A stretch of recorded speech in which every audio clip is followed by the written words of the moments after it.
الحمد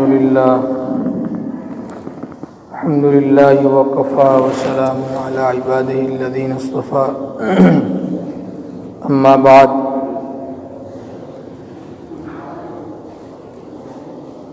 فأعوذ بالله من الشيطان الرجيم بسم الله الرحمن الرحيم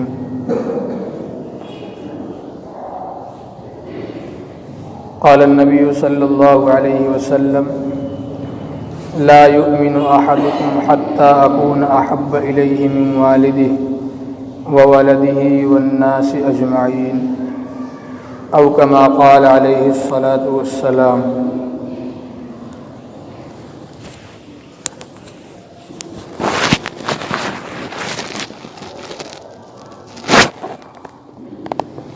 محترم حضرات، معزز سامعین، قرآن کریم میں اللہ تعالی ارشاد فرماتے ہیں ان کنتم تحبون اللہ فاتبعونی یحببکم اللہ ویغفر لکم ذنوبکم واللہ غفور رحیم۔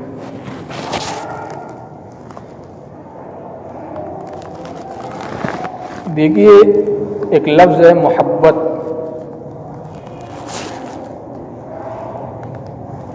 محبت کے بغیر کوئی جیتا نہیں ہے، محبت کے بغیر کوئی جیتا نہیں۔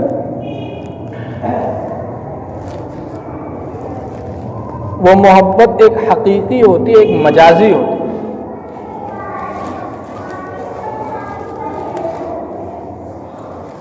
اللہ تعالیٰ کا جو مطلوب ہے وہ عشق حقیقی ہے، محبت حقیقی۔ عشق مجازی تو مجنوں نے لیلا سے کیا۔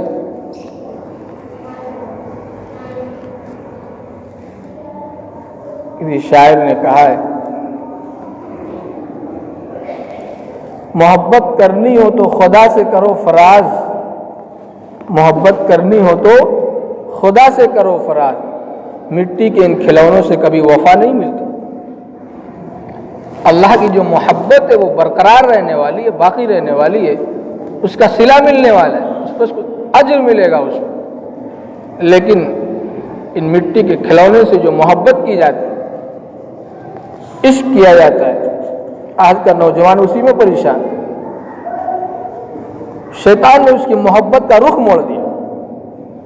اس کی محبت کا جو رخ ہونا چاہیے تھا وہ اللہ اور اس کے رسول سے ہونا چاہیے تھا، قرآن اور حدیث سے ہونا چاہیے، لیکن شیطان نے رخ موڑ کر کے دنیا کی چیزوں میں، دنیا کی لوڈیوں میں لگا دیا۔ جتنی محبت، جتنا دیوانہ آج کا نوجوان ان سڑ گل جانے والی لڑکیوں سے ہوتی ہے، اتنی محبت خدا کی قسم اگر اللہ سے ہو جائے تو اس بندے کی مثال قائم ہو جائے گی۔ مر مٹنے کے لیے تیار ہو جاتے ہیں، جان دے دیتے ہیں، زہر کھا لیں، ٹرین کے نیچے جا کے کٹ جاتے ہیں، لیکن اس محبت کا کوئی صلہ نہیں ہے۔ اس محبت میں آپ کو عذاب ملے گا۔ ایک ہے محبت کرنا، ایک ہے محبت ہونا۔ کبھی محبت ہو جاتی ہے، محبت کوئی بری چیز نہیں ہے، پیار اور عشق بری چیز نہیں ہے۔ برا کرنا برا ہے، غلط کرنا برا ہے۔ اللہ کے لیے کسی سے محبت کرنا پسندیدہ ہے، اور اللہ کے لیے کسی سے بغض رکھنا پسندیدہ ہے۔ لیلا کی محبت میں مجنوں گرفتار ہوا تو اس کی گلی کے کتوں کو بھی چوما کرتا تھا، اس کے گلی کی دیوار کو بھی چوما کرتا تھا۔ اقبل ذا الجدار وذا الجدار، کبھی اس دیوار کو کبھی اس دیوار کو۔ اس کا باپ بہت پریشان ہو گیا، مجنوں کا باپ بہت پریشان ہو گیا، تو اس نے کہا کہ چل حج کرنے چلتے ہیں۔ کہاں؟ حج کرنے چلتے۔ مجنوں کو حج پہ لے کے گیا اس کا باپ، اور بیت اللہ کے شریف جب پہنچا تو مجنوں کے باپ نے کہا کہ اس خانہ کعبہ کے پردے کو پکڑ کر کے اللہ سے سارے گناہوں سے توبہ چاہو، جتنے بھی گناہ تم نے کیے ہیں اس پر اللہ سے معافی مانگو۔ مجنوں نے